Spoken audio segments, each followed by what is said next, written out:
Hello, everyone. Welcome to our webinar. We're going to give it about 30 seconds for people to filter in. Thank you so much for joining us.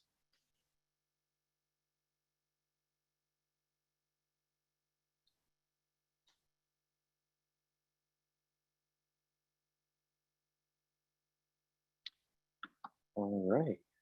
Well, good afternoon, everyone, and thanks so much for joining us today. This is the 19th edition of our webinar series on the convergence of wetland science and tech. My name is Cameron Davis, and I'm the business development representative at Ecobot. So today's topic is challenges and successes of State 404 assumption.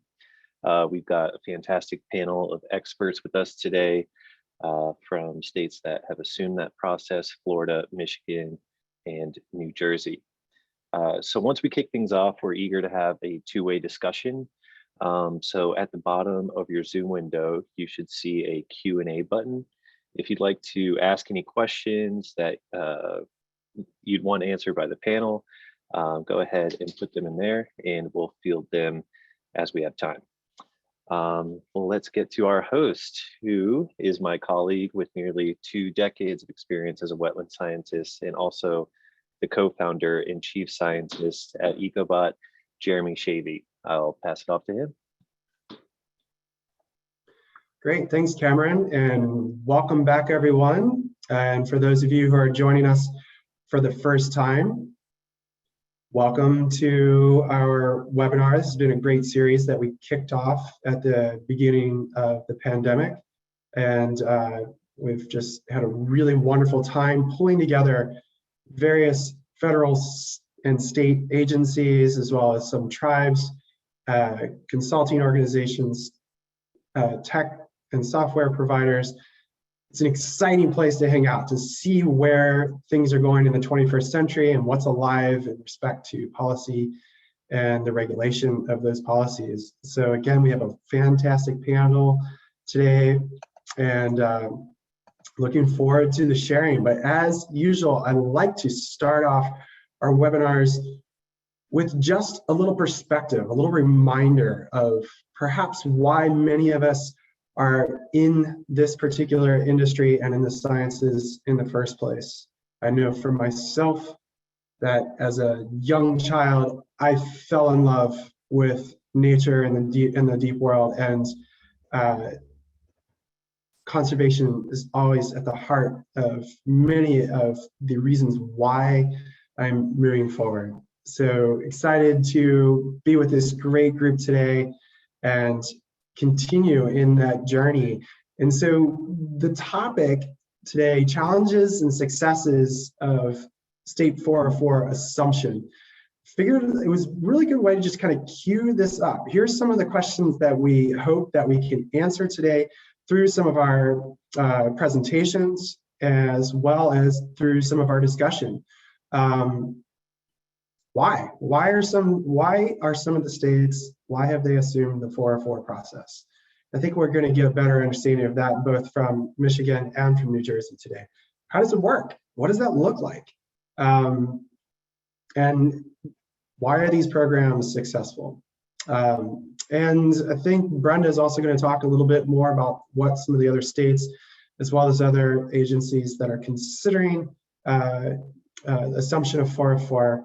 And also just to set this up, why is this important to regulators as well as consultants in the modern world where we're having roving WOTUS rules continuously changing over a very short time period? So just to kind of tee us up here today. So our synopsis, the flow of our webinar, I'm going to introduce the presenters and the panelists here momentarily. Then we're going to hear from Ann Garwood for the Michigan assumption. And then for New Jersey assumption, we're going to hear both from Susan Lockwood and Ryan Anderson from DEP. And then Brenda is going to be presenting other 404 assumption resources that are available to your states and tribal organizations. I'm going to give a very brief update on where things are with Ecobot, and then talk a little bit about our webinar coming up in February. And we should have at least 15 to 20 minutes at the end for questions and answers. And so now that we're a few minutes in, I want to take this opportunity just to bring your attention. If you take your cursor, if you've got us in full screen mode, you should be able to take your cursor and hover over the bottom of the screen, and you'll see two different places down there where you can post discussion. For general discussion, please use the chat bubble. You can either direct something specifically to one of the presenters and panelists, or to everyone.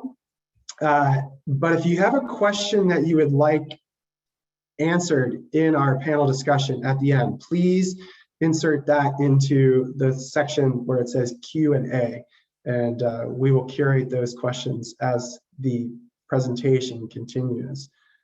So I'd like to introduce our panel for the day. So Todd Losse up in Michigan worked for Niswander, and Todd and I have been working together on and off for a few years.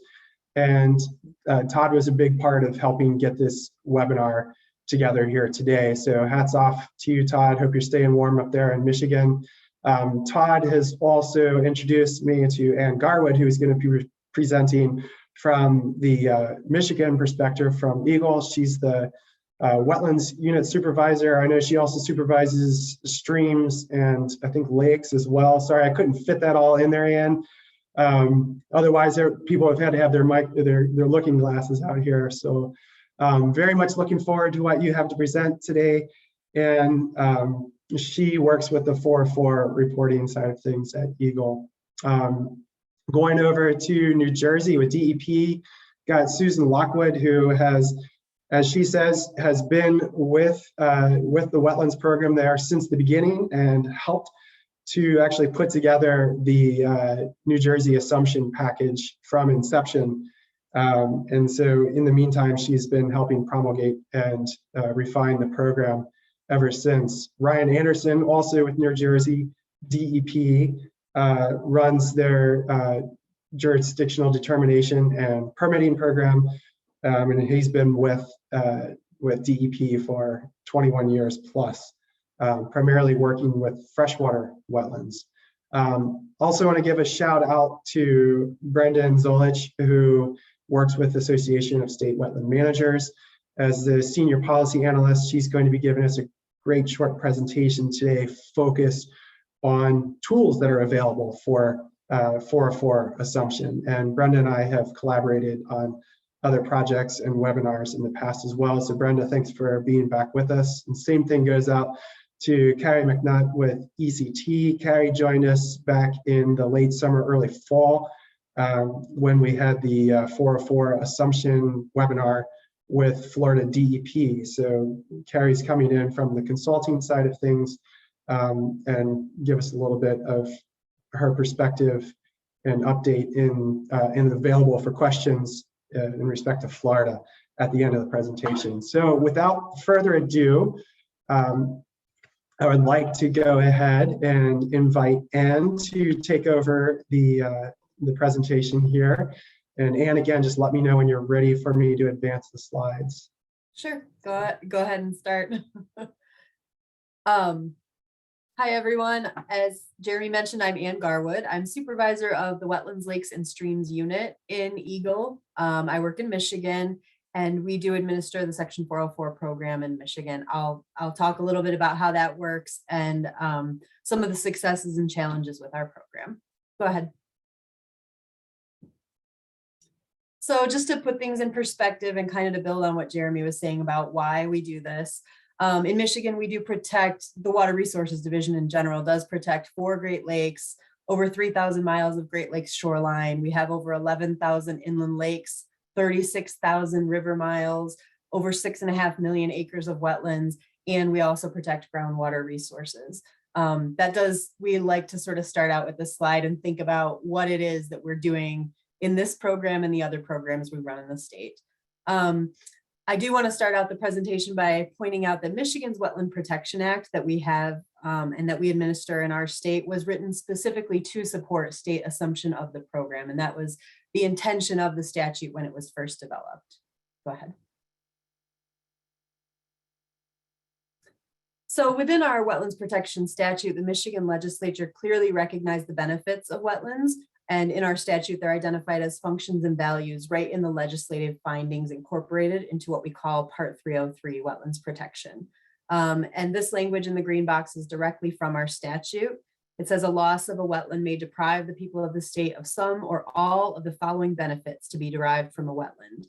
And that includes flood and storm control, wildlife habitat, protection of subsurface water resources, and recharging groundwater supplies, pollution treatment, erosion control, and nursery grounds and sanctuaries for fish.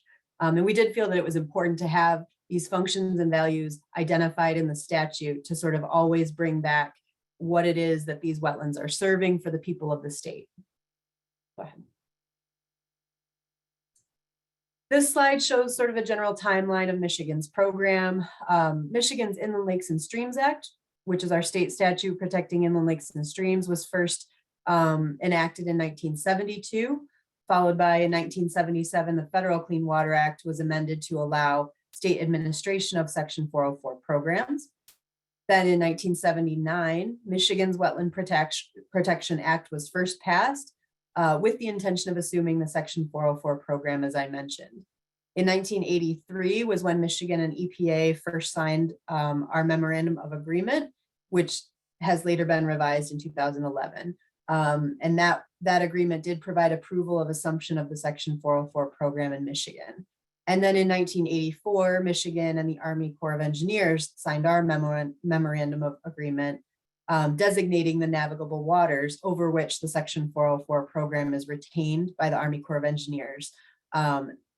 Thus, Michigan's full assumption of the federal program was launched in 1984. Go ahead. Just to give you sort of a visual, in Michigan, the Army Corps of Engineers retains jurisdiction over traditionally navigable waters, which includes the Great Lakes coasts, connecting channels, other waters connected to the Great Lakes where navigational conditions are maintained, and the wetlands directly adjacent to these waters. Activities in these waters require a joint permit application. We do share an application with the Army Corps of Engineers, so applicants in Michigan only fill out the one application, even if they need a permit from both the Army Corps of Engineers and the state of Michigan. Go ahead. So we maintain consistency with the 404 program at the federal level by implementing state statutes. And in particular, we administer Part 303 Wetlands Protection, Part 301 Inland Lakes and Streams Protection, and the administrative rules for those state statutes, which are under our Natural Resources and Environmental Protection Act at the state level. The language in these statutes coincides with the language from the Clean Water Act and the 404B1 guidelines, the compensatory mitigation rule, and definitions in the state program regulations and the 404 program definitions. Go ahead. So Michigan statutes do have clearly defined regulated activities. In general, these include deposit or permit the placement, oops, sorry, go back.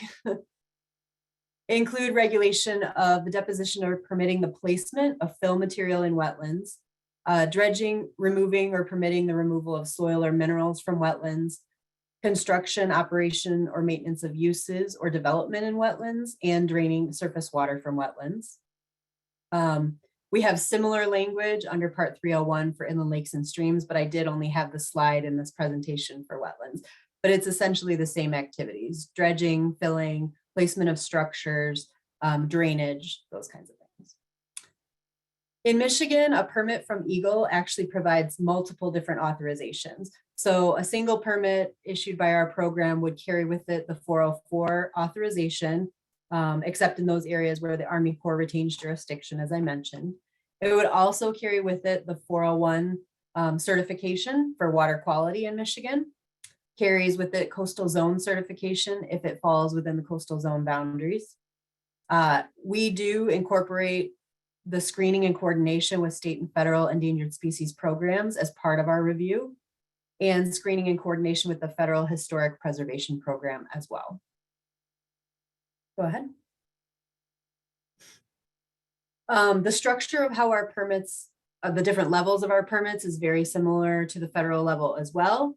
We have 3 levels of permits: general permits, minor projects, and individual permits. Both GP and MPs can be issued for up to 5 years. These are expedited processes for those projects which have individual and cumulative minor impacts under both 301 and 303. These are roughly similar to the nationwide permits, the regional general permits, and the individual permits issued by the Army Corps of Engineers. They're not identical, but they're very similar, and they have very similar categories. Go ahead. We also have a definition in our MOA with EPA of those projects which require additional EPA review. And I have some bullet points which simplify this. It's a little bit more complex, but essentially this includes our draft general permits and minor projects. They're both considered general permits. Projects which have major discharges, which are defined with certain quantities and impact amounts. Discharges which are located in proximity to a public water supply intake. Discharges within critical areas which are identified under state or federal laws. Those projects which have a likelihood to impact federal T&E species. Those projects which are likely to impact waters of another state or tribe. And those projects which involve known toxic pollutants and toxic amounts. Essentially, this is the priority pollutants list with EPA. Go ahead. Our permitting program, our application process, and the permitting program is now administered through an online database called My Waters. Oops, sorry about that. Go back. My slides must have had an auto scroll on them. There it is. This is a web-based application. It is used for all the different permits offered by the Water Resources Division and not just the 404 applications, but it's a web-based system that anyone can access. It serves both external customers as well as our internal staff. We all use the same database, and the general public is able to see quite a bit of information on here as well.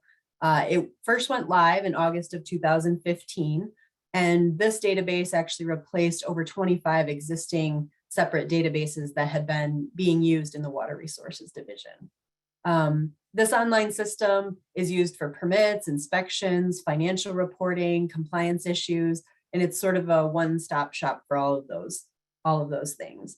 It also allows the public to view applications and public notice materials, documents, issued permits, things like that. So it's a really useful system. Go ahead. Just to give you an idea, these numbers were run a couple years ago, so they may be slightly out of date, but they're pretty close, and we pretty much use them as well. Michigan averages about 5,000 permit applications per year that we process. The average time for determining whether or not an application is complete is around 18 days, and the average processing time over all of those applications is about 41 days. However, it is sort of commensurate with the complexity of the project. So the smaller, simple projects tend to be processed quite a bit faster. The large, complex projects do take longer than that. We have around 82 full-time employees administrating this program at any given time. And the permit program costs around $12.3 million per year, only of which about 20% is covered by the fees for our program. Go ahead. So we have a consolidated permit processing. As I mentioned earlier, it includes just one single permit application and a single fee, but we simultaneously review under not just wetlands, lakes, and stream statutes, but any other applicable state statutes, including floodplains, dam safety, shorelands, Great Lakes, and critical dunes. This allows us to sort of address state priorities as well. So the state 404 permits are issued under state law. We weigh heavily in the language of how we determine decisions in Michigan, public trust responsibilities and riparian rights. And the policies and procedures are specific to state needs while remaining federally consistent. Go ahead. So some of the benefits in Michigan's program are that Michigan does have permit processing timelines, deadlines that are mandated by statutes. Oop, go back one more. For example, our statutes require that the department make a decision within 60 or 90 days of receipt of a complete application under the Wetland Statute and the Inland Lakes and Streams Statute, or within 150 days if a public hearing is held. And we have 30 days to determine administrative completeness in that process as well. Go ahead. This also offers effective resource protection. In Michigan, we have about 6.5 million acres of wetlands in the state. Prior to European settlement, Michigan contained over 10.7 million acres of wetland, but that had dropped to around 6.5 million acres just by 1978. However, since the passage of Michigan's wetland protection laws in 1979, the rate of wetland loss has declined dramatically. The total decline of wetlands since 1978 is estimated at around 41,000 acres. The rate of decline slowed to approximately 1,600 acres of loss per year between 1978 and 98, and slowed even further to only around 1,100 acres of loss per year between 1998 and 2005. Go ahead. Nope, that was my last slide. So we do believe that our program offers effective resource protection and includes some cost and time savings and simplicity for applicants in Michigan. Thank you, Anne, and thank you also for the surprise loaded slide changes on me there. I was like, oh, touching anything. Sorry about that. Kept me on my toes. I was like, wow, is this next one going to change? But thank you very much for this great presentation. It seems like a very streamlined process. I'm looking forward to discussing more shortly, but let's continue in our story here. Next, we're going to jump to the Eastern Seaboard and take a look at New Jersey's assumption of the 404 process. And so, Susan and Ryan, I'm going to hand it over to you. And again, just let me know when you're ready for me to progress a slide. And hopefully there's no trick slides in this one. Shouldn't be. Right. Every time I hear Michigan's presentation, I realize again how similar our programs are, except for the fact that, of course, our state is much smaller. So next slide, please. And we can go to the next one as well. I always like to start with the fact that New Jersey is the most densely populated state in the nation. And as a result, there have been a lot of pressures and a lot of environmental issues that have occurred in New Jersey in advance of what's going on in other states. And as a result, we have a very vocal and active grassroots environmental movement. And they were responsible, next slide, for talk about, I'm focused on the Freshwater Wetlands Act, but we had a coastal wetlands law that was passed in 1970. Our coastal zone management program happened a few years after that. So freshwater wetlands at that time was sort of the only resource that wasn't, we'd had a stream protection program since the 1950s. So freshwater wetlands was sort of the only resource, important resource that didn't get attention until the 80s. So the Freshwater Wetlands Protection Act was passed in 1987. And like what you just heard from Michigan, the intent was, again, to preserve the purity and integrity of freshwater wetlands because of the importance of them. And right in the purpose of the statute was the statement that the state should expeditiously assume the permit jurisdiction from the Army Corps. So perhaps they were looking at Michigan and agreed that if we were going to move forward with this, that it was going to be most efficient if the state also had assumed the federal permitting process. Next slide. So the law was passed July 1st, 1987. It gave us 1 year to put our wetland regulations together. And then we also protect wetlands transition areas, which is a buffer area adjacent to the wetlands. And it gave us an extra year to come up with the regulations for our buffers or transition areas. Next slide. When we began the process of looking at assumption. It was very important to, again, like Michigan, you have to decide what areas the state can have sole jurisdiction over and what areas of the state have to be shared and retained by the Corps. So when we looked at that, again, the Delaware River, again, because of its title, it's also the border with state of Pennsylvania. So it's a shared resource. So that would be retained by the Corps. Greenwood Lake is actually right between the state of New Jersey and the state of New York. So that's another interstate water. And as a result, that had to be retained by the Corps. And of course, we are a tidal state. So we, of course, have the Atlantic Ocean on our eastern border. So basically, the idea was, you know, putting those resources aside, how far inland would the Corps retain jurisdiction? And the determination was made that they would retain jurisdiction within 1,000 feet of the ordinary high water mark of those water bodies. And of course, they would retain jurisdiction over all of those water bodies and anything subject to the ebb and flow of the tide. The determination of 1,000 feet somewhat was correlated with what the Corps considered adjacent when they did their own determinations of how to regulate wetlands and, you know, waters and wetlands adjacent there too. So it's somewhat correlated with that determination the Corps had already been making. And also we were doing mapping at the time, and it was, I think that our mapping was 1 inch is 1,000 feet. So it was also a good mapping technique to be able to identify those waters. Next slide. Again, as Michigan had to do, we had to have a memorandum of agreement with the EPA and basically identify those categories of reviews that EPA would have oversight of. So we basically, I think next slide, there's a list of major discharges right in the existing regulations for assumption.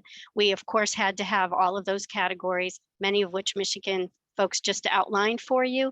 And then these were the categories that New Jersey added on that are unique to the state.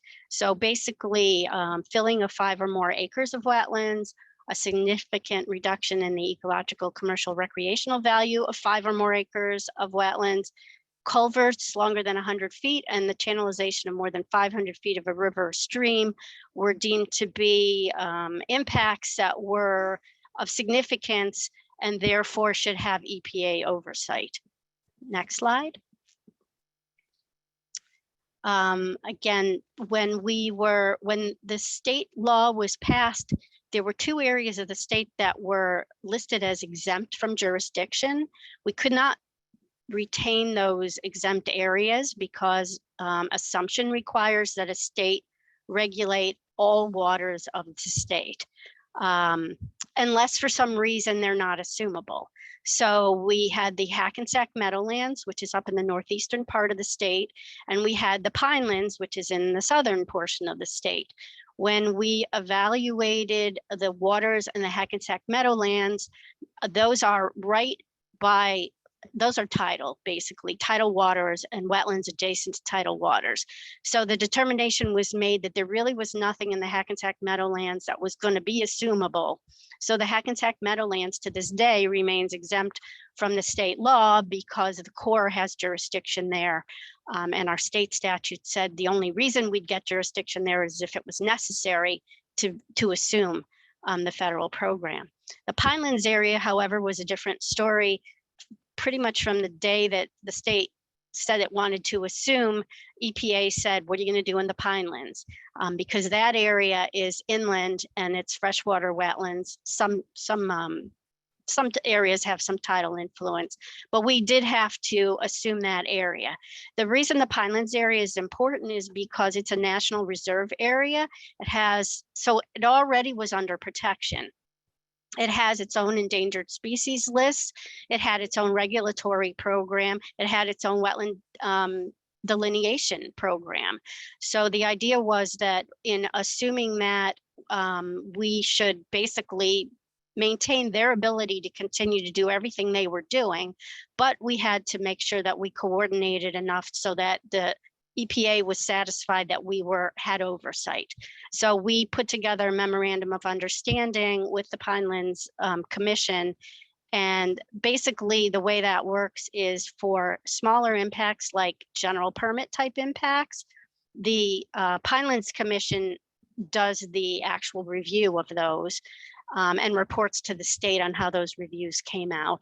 And anything larger impact that would require an individual permit, the state of New Jersey, DEP still does those reviews in the Pinelands. The Pinelands folks also do their own jurisdictional determinations because their definition of wetlands is more stringent than the state and federal definition of wetlands.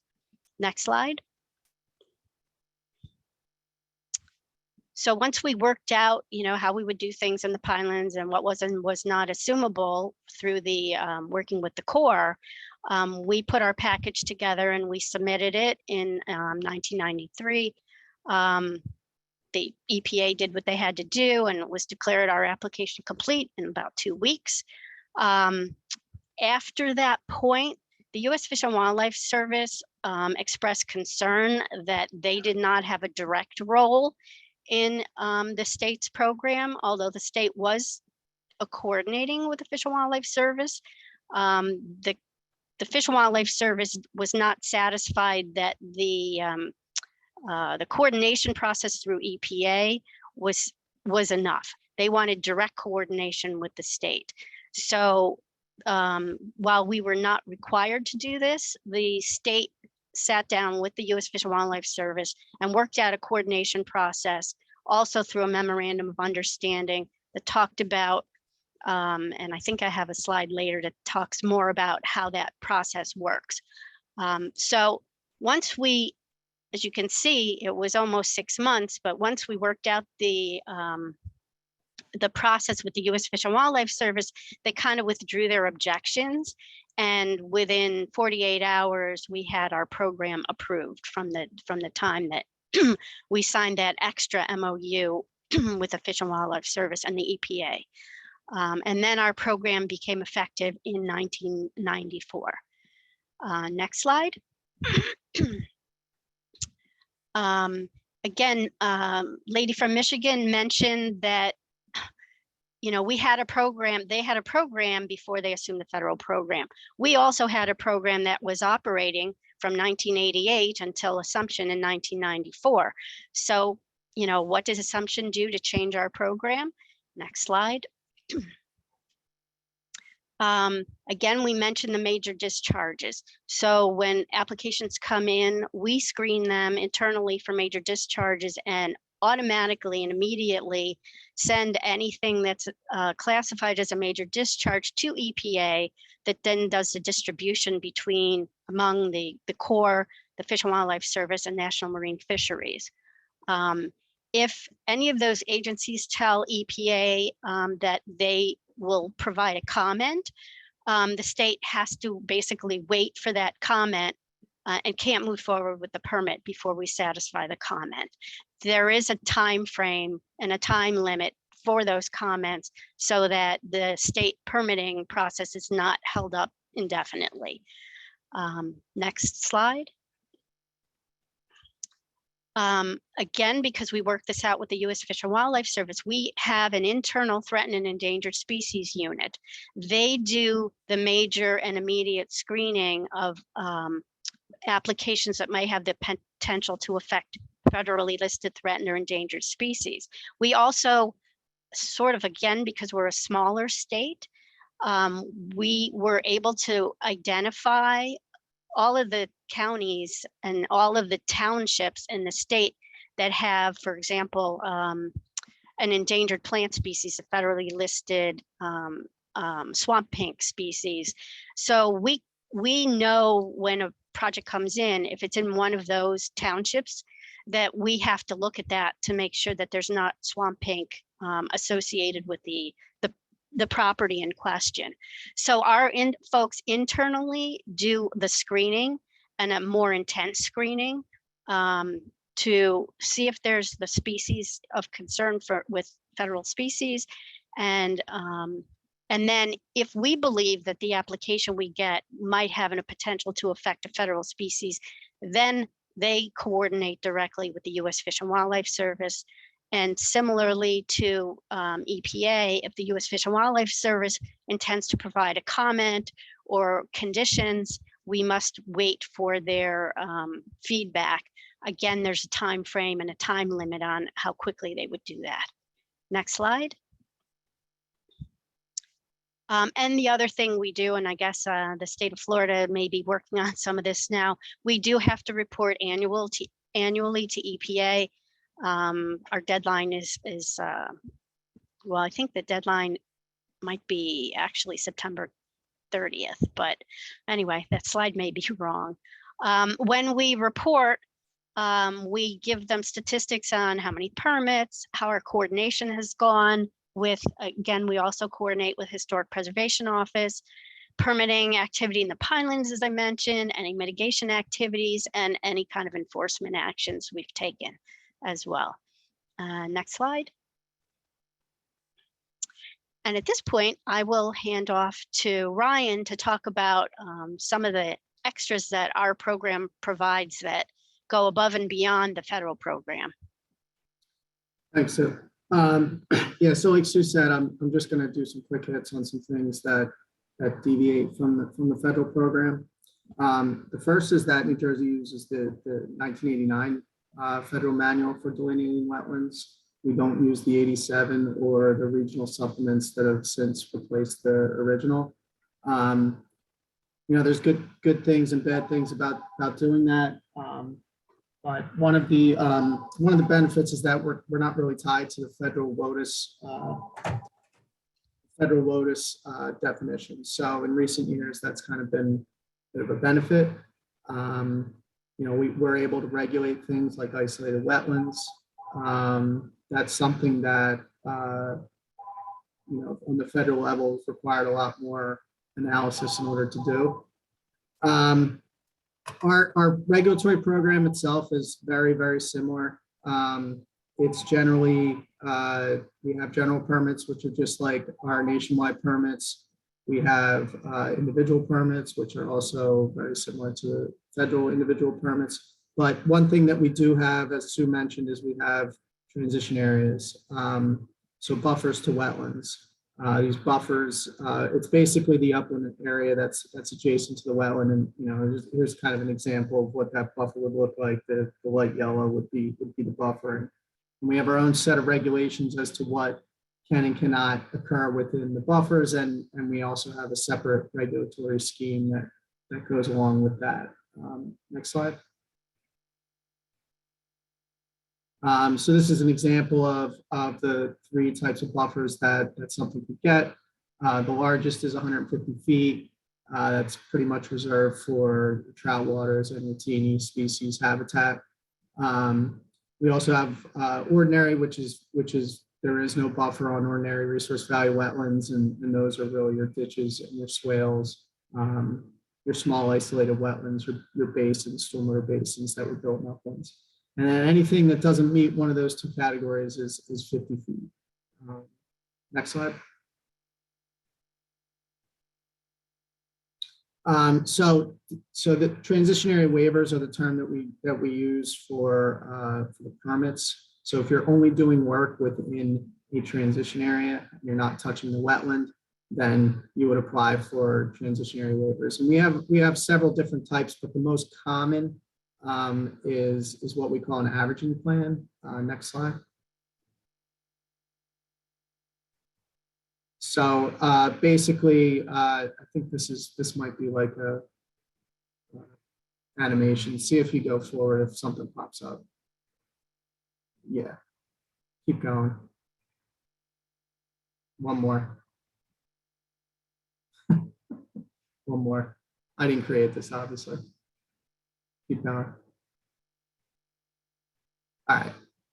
So basically what this is showing is that for an averaging plan, you take away a certain amount of acreage or square footage of a buffer, which would be shown in purple there, and you're replacing it with bumping out the transition area on the same wetland somewhere else. You know, that's kind of shown in the blue. And then what we do is we have we have applicants deed restrict the compensation area from future disturbance. Next slide. Now you can keep going until it. There we go.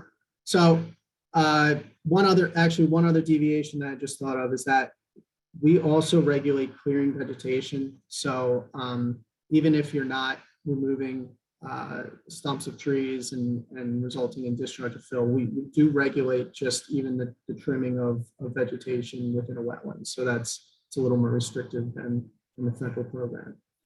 So we also believe that New Jersey has a very strong program. You know, at this point, I feel like our regulated public is used to the regulations, they're used to the program, and we rarely hear too many complaints about it. It's part of doing business in New Jersey. So this is kind of just an example or kind of a shows do the regulations work. So in fiscal year 20, so this was, I guess, our this past reporting period, but maybe the last report we did. We authorized 21 acres of wetland fill through our program, and we track the size of wetlands that are on properties, and you can kind of see it's just a fraction of the wetlands that are actually on properties. So we feel that between the regulation of buffers and the pretty restrictive standards in our permits, that we've done a pretty good job of protecting the resources. I think that's it. Great, thanks, Ryan. It was fun playing catch up on your animations with you there. Yeah, sorry about my phone. Of course, my phone never rings, but no problem. All right, so Brenda Zolotich is going to talk with us a little bit about assumption resources that are available. And look, oh, there's our swamp pink there, Susan. We've got those down here in Western North Carolina, up in the Highland Bogs as well. One of my favorite plants. We actually cultivated those at the Highlands Biological Station when I worked there with the University of North Carolina years and years ago. So Brenda, I'm going to turn it over to you. Awesome. Thank you so much. You can move on to the next slide. ASWM received an EPA Wetland Program Development Grant several years ago now to talk about the assumption process, to think about how we can support states and tribes as they determine whether or not they want to assume and support them along that process. One of our things that we thought was going to be in place was a new 404G rule. As you all know, we still don't have a new 404G rule. And according to some recent conversations, it's still in the till, shall we say, and hopefully we will get one at some point. But the reason that that's important is that we were really planning with this project to help states work through. We were going to teach them about the new rule. We were going to say what's possible, what's not possible, and then help work with them to move along that path. Well, obviously, we're 3 years later now, still without a rule. But what happened as a result was really quite remarkable. ASWM brought together a work group of about 36 folks from all over the country, from various different states and tribes and federal agencies and consultants and academia and so forth. And we had a fantastic work group. This group that got together every single month, we're looking at what does assumption mean for folks? What is happening with it currently? How do we fill gaps that are out there that people might want to fill with 404? What are the alternatives to 404? And out of that came a wide range of resources. So we now have a 404 assumption page that has all these great resources on it. And I've just got a couple minutes with you here today. I just wanted to sort of go over what's there. So we have the website. There's some basic information. There are links to EPA's 404G rule and EPA guidance. We kind of wanted to be a little bit of a one-stop shop for everything. So we provide links.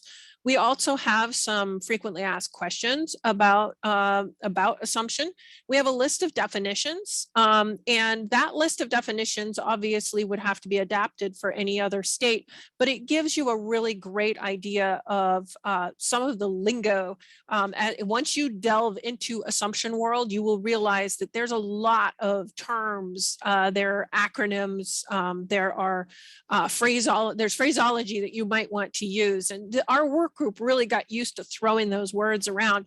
But when you first jump into it, it's a little bit overwhelming. So what we did was we took a glossary that Florida developed as part of its package, and we made that, we simplified, we took out anything state specific and made some more general language around it. So if you are delving into this, you got your big toe into the swimming pool and you're like, whoo, that's cold.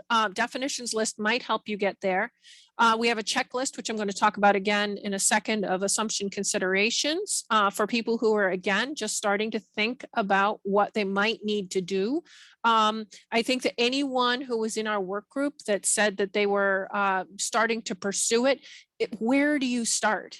It's a massive undertaking. There are lots of resources that you need to bring to the table, partnerships that you need to develop, connections, MOUs. You need to do a lot of major sort of detective work. And so two of the big tasks that you would have to do with assumption is document what waters are assumable in your state, and also to conduct a regulatory crosswalk.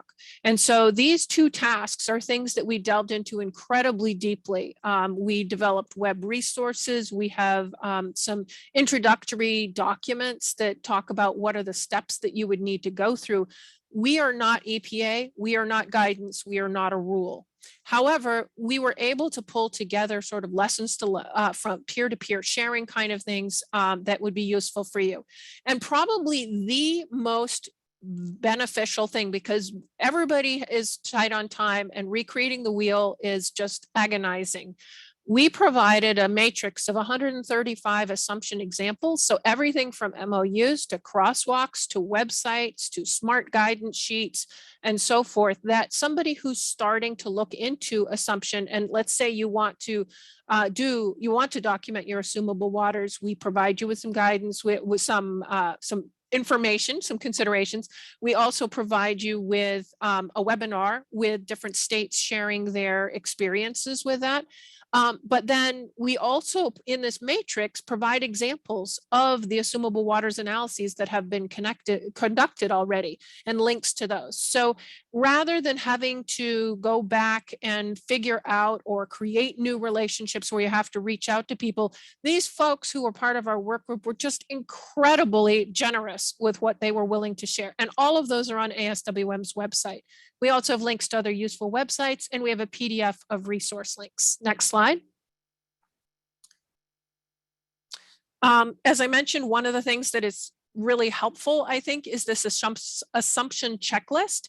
So it talks about what are things you might need to think of as you're going forth. How do you define your state and or tribal goals for assumption? How do you determine if there's public support for a comprehensive administration of a dredge and fill program by the state or tribe? Really thinking through the steps that you would need to go to develop the political will to move forward, as well as sort of the legal and regulatory and administrative elements of that. Conducting an inventory of existing state and tribal statutes and regulations, taking the side-by-side comparison. There's that regulatory crosswalk. Identifying what gaps exist. So from that comparison, how do you go through and then figure out what do we need to fill? Identifying and securing funding mechanisms for the assumption program. Everybody wants to know how they're going to fund it. And as you just heard from some of the states that have already talked, fees don't necessarily cover the whole thing. So what is the system that you're going to create to do that? And guaranteeing adequate public participation processes, as well as identifying how a state and tribe will comply with other required federal laws, some of which have already been mentioned. Next slide. And then what I've heard is incredibly useful. I mean, we as an organization at ASWM learned a tremendous amount from our participants. And as we developed these webinars, we learned a lot as well. So I wanted to let you know that there's an archive of webinar recordings and PowerPoints on the ASWM website. And that would be, if you go to and click on our webinars and trainings, you can click on the block that says assumption webinars. Next slide. And so I just wanted to quickly highlight those things that are on our webinars. So we have an Assumption 101. So introducing you to the Clean Water Act 404 program and letting you know that. And understanding alternatives, state programmatic general permits and assumption of the 404 program. Thinking about, is assumption the right fit for us? Documenting assumable waters, fantastic webinar with examples from everybody up and down who are considering it, as well as so we looked at ideas from Michigan and New Jersey, Florida, which was just about to assume, and then also some states that were really deeply exploring and had done assumable waters work in Oregon and in Minnesota. We talked about regulatory crosswalks, which I've mentioned. So another webinar really getting into depth about what did you do, how did you approach it, and so forth, learning from others. Then one of the most exciting outcomes for us, however you feel about Florida's assumption, we were pretty excited about it at ASWM, but Florida's assumption process, we were with them for a huge portion of it. So we were able to help document through our webinar series and our documents and the matrix, all the different things that they did. Having institutional memory of what happened is always a really hard thing to do for a process. So the fact that they were with us along the way, I think is a wonderful way to carry on that institutional knowledge. We talked about data management for the assumption of 404 program. We heard from Michigan MI Waters. We also have an additional webinar in our system about MI Waters. Mitigation banking considerations. That was a great webinar that we held. And talking about, what are the challenges for the state in thinking about that? What do they want to assume and what they don't, and what arrangements need to be in place? And then really, if you're interested in our project as a whole, we had a webinar on the final findings. Next slide. And this is my last slide here. I just wanted to share that one of the things that was so fantastic about this work group and this project, which we had not expected, was that we also hit a pandemic in the middle of this. So we just had a great sort of community of all those people who had worked and were currently working on assumption. So once a month we got together, we were able to share regular updates. It really removed that sense of isolation. For those of you who are considering what's going on with assumption, it's a kind of isolating process because nobody else is really doing it. So we brought those few people who were together, and they said it was really important for momentum. We built on existing resources and were able to show what other states were doing. And we created this network. And that network is available to you. If you are interested in participating, we have lots of examples for you of people and folks who would be willing to mentor.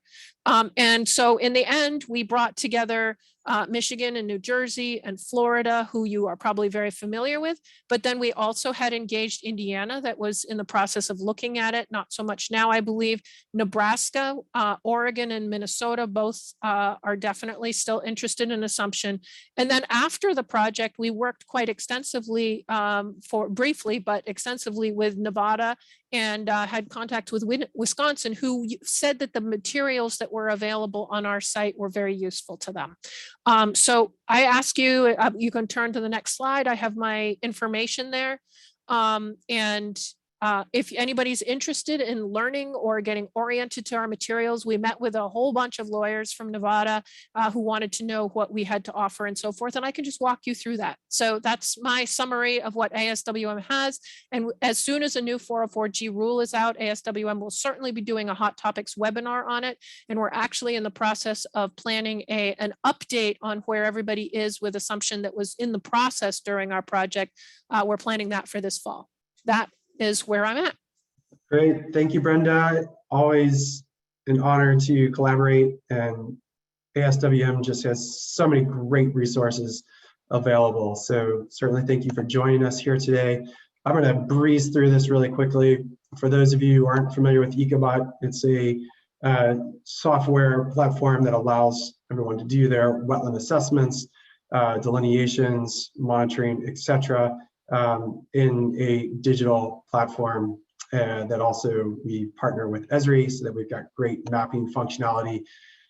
Figure this is probably the exciting piece, just where we're at as of a couple of weeks ago, just shy of 50,000 reports across the United States. Yeah, it's been an exciting journey, and look forward to seeing how this ecosystem of data will continue to build itself, and how Ecobot is helping both with conservation as well as with moving things forward in economic growth in the 21st century, keeping those in balance and making sure everything is done within respect of the regulatory environment that we're in. Seeing a lot happening up there in Michigan. Pretty exciting stuff. So the next webinar that we will have in February is going to be focused on habitat conservation plans, specifically in respect to federal T&E species and some of the prediction models that both federal agencies as well as the consulting world has put together in order to make that possible. So with that in mind, if anyone is looking for a recording of this, we will have this available. You'll also be able to garner the other resources available from this as well. We have only a few minutes left, so I do want to close this up and open up our discussion. And what I will do is right at 1:30, I will make an announcement saying that it's 1:30. If anyone needs to drop off at the time, great. We might stick on for another 5 to 7 minutes for the purposes of conversation. Thank you for joining us today, everyone, if you have to go. So what I wanted to do is pivot and turn things over to, bring Kerri in here for a moment. Kerri, DEP is extremely busy right now with reporting in Florida, and so they could not make it today to make another presentation, sort of where the updates were. I'm sure you were probably chomping at the bit when Ryan was speaking to the part about not having to roll with the WOTUS rules changes in New Jersey. I know I got excited about that too. I did not realize that was part of the case. So Kerri, just from your perspective, with the timing of when Florida assumed 404 and the changes in WOTUS rules, like, what do you see most alive right now? Okay, so yeah, lots happened in Florida over the last year. There was leading up to the state assumption in December 2020. There had been a lot of discussion for a couple of years, and it finally rolled out in December 2020, and hasn't necessarily gone smoothly. I don't know if anybody was really anticipating that it would, but it's just been so much change, quite frankly, and we're still, everybody's working out the kinks, and we're doing the best we can, but it's definitely created, definitely kind of a learning curve for, I think, a lot of folks on the agency side. Created some definitely, I think the overall goal was to, streamline things and make things go faster, smoother. One of the issues we were dealing with prior to that was, getting a 404 permit from Army Corps sometimes would take a year or two years because they don't have the time clock. So that was one of the main goals, I think, with the drive behind doing the state assumption. But and things are going faster than the typical Corps process would go. But still, again, working out some of the kinks.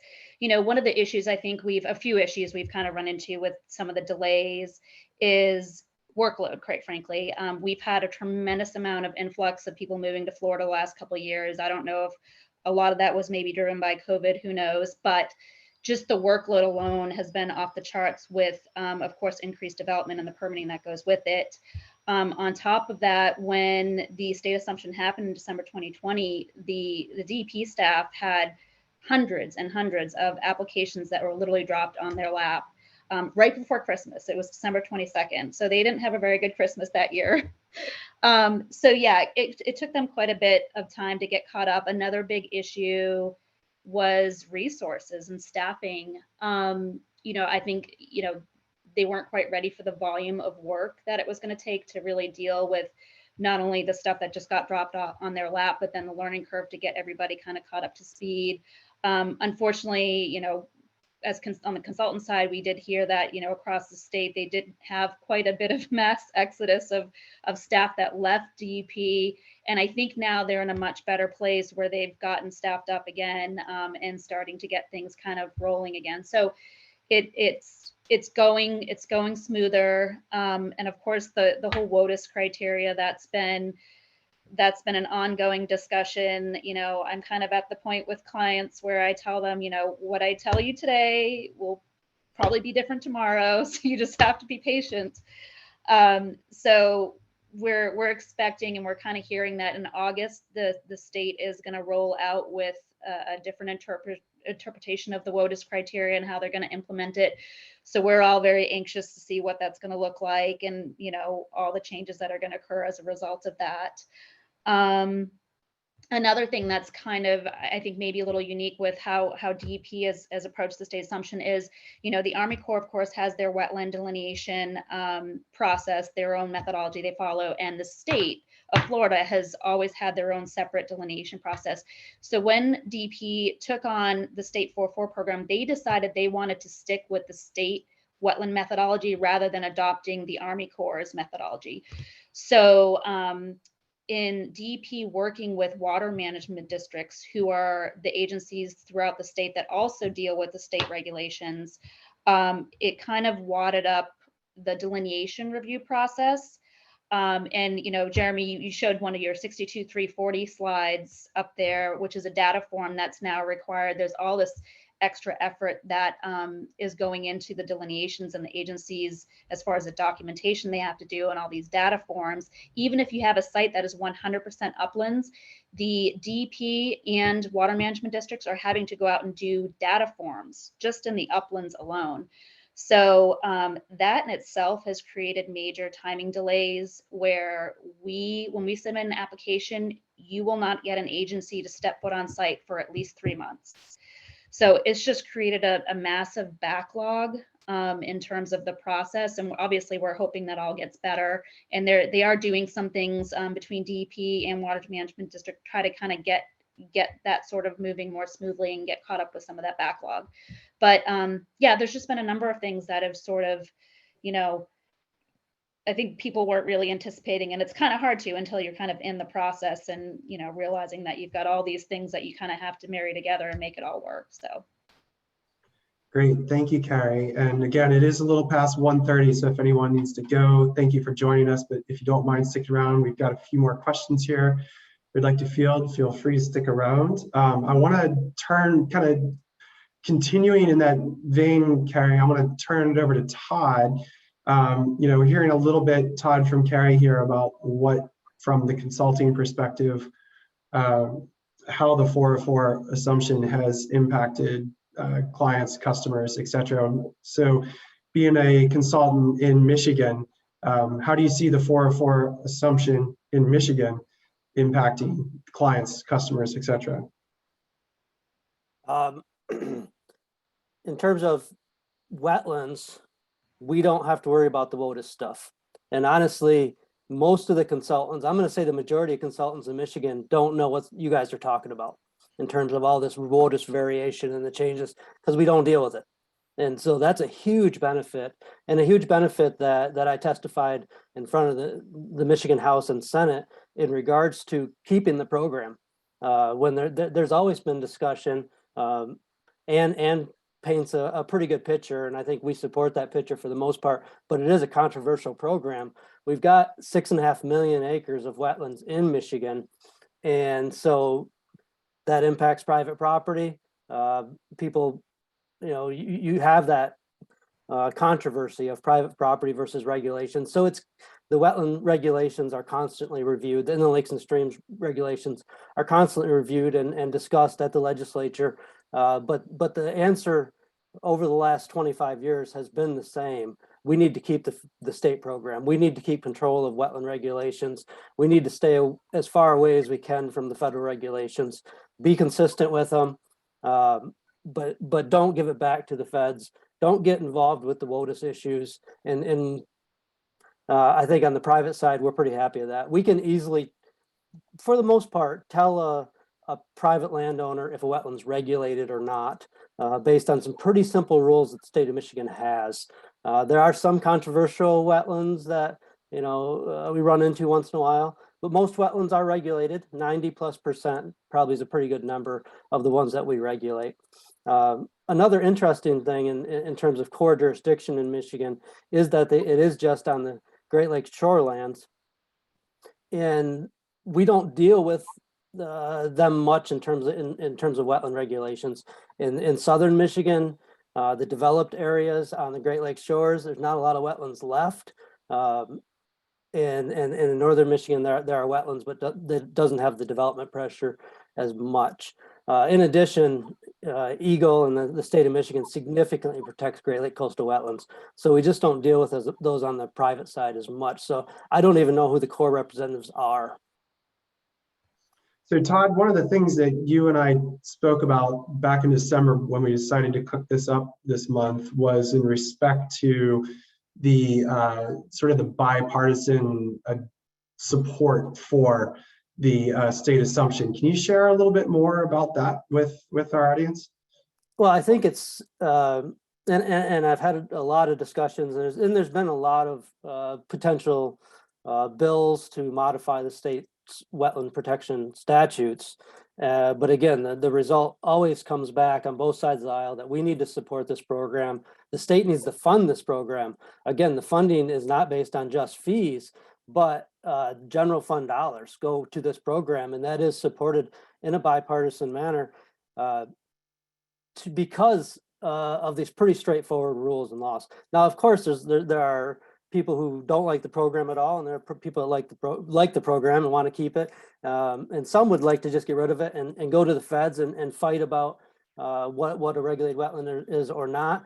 In the regulatory community that I work for, my clients, they just want to know what's regulated, what they can get a permit for, and keep their projects moving versus having the cloudiness of the federal regulations. So that brings everybody to the table, and as I think Ann said, the program continues to be tweaked, but is supported by everybody. It's let's tweak it, but let's make sure we keep it. Great. So Susan, I'm really interested in how that looks in New Jersey, in political support. Well, I mean, we have definitely gone, we've had Republican governors. Actually, we got assumption right when a Republican governor was elected. So we've gone back and forth between Republican governors and Democratic governors. And like what Todd describes for Michigan, there have been on occasion efforts to change our, there have been other laws that have been passed that would affect our program. But each time one of those other laws went into effect, for example, when there was a bad economy, we've had permit extension laws. Well, our program says a permit is good for 5 years. A wetland permit is good for 5 years. You can get 1 5-year extension. If suddenly, like our permit extension laws, there was no end to those permits, they were extended for several years beyond that, that would have been inconsistent with our program.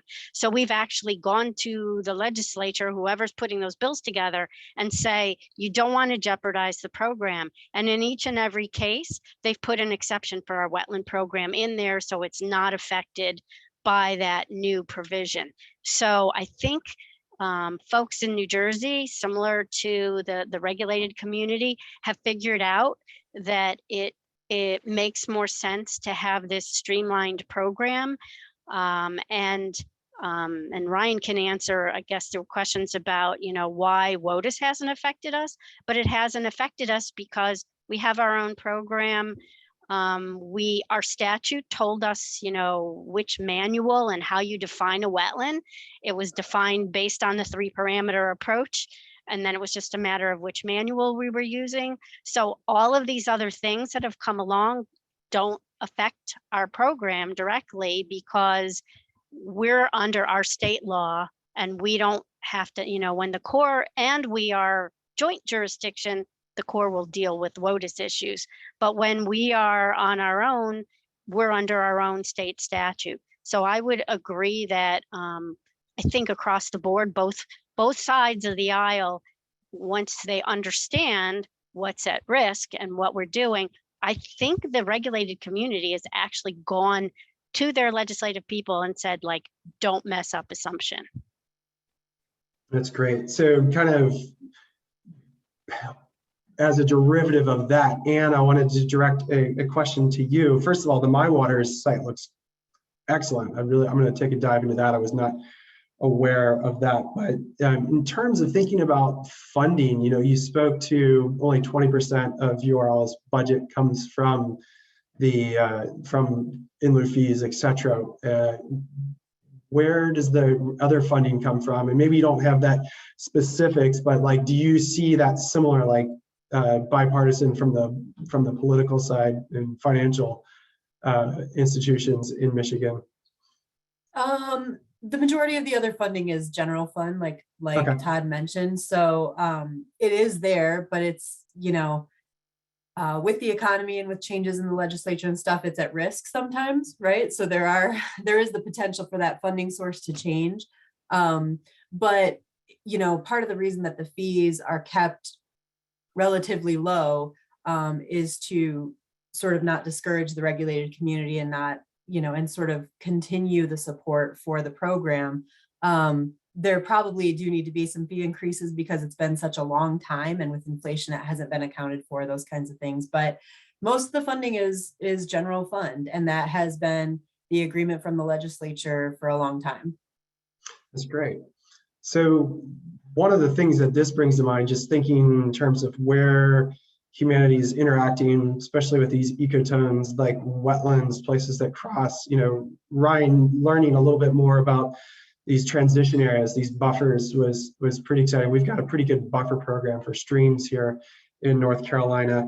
I'm curious, do those transition areas, do those need to be put into some sort of conservation easement, or what's the long-term insurance that will be held in perpetuity?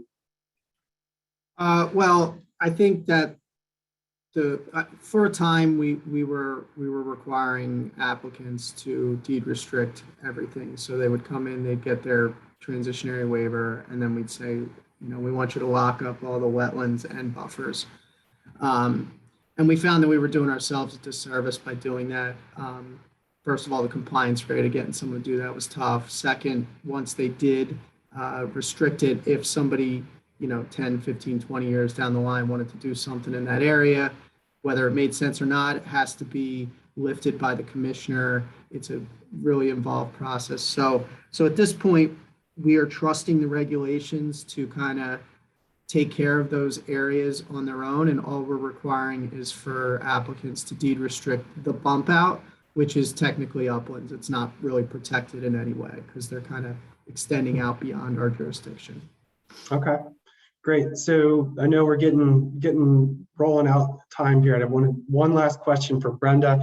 Brenda, since you're always breaking news for many things, can you give us to walk us out? Can you give us a little bit of a backdrop of what is expected, or with the pending 404G rule? I don't know a whole lot. I know what people are hoping to hear. They're hoping that in the next 6 months or so, there might be a rule, but we know that they're dealing with WOTUS, they're dealing with 401. They've got other things on their plates. In the last conversations that I heard, it is still in the works. There is still a plan to roll out a 404G rule. And I think a lot of states around the country are really curious if there will be such a thing as partial assumption included in the rule.